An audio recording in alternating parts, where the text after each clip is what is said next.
Meaning of erotically. Erotically.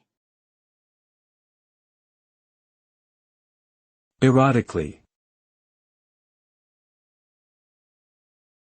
Erotically.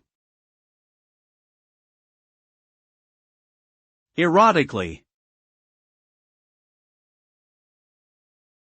The word erotically is used to describe something that is related to or incites sexual desire or arousal. When something is described as being erotic, it usually means that it is considered sexually stimulating or arousing in a sensual or romantic way.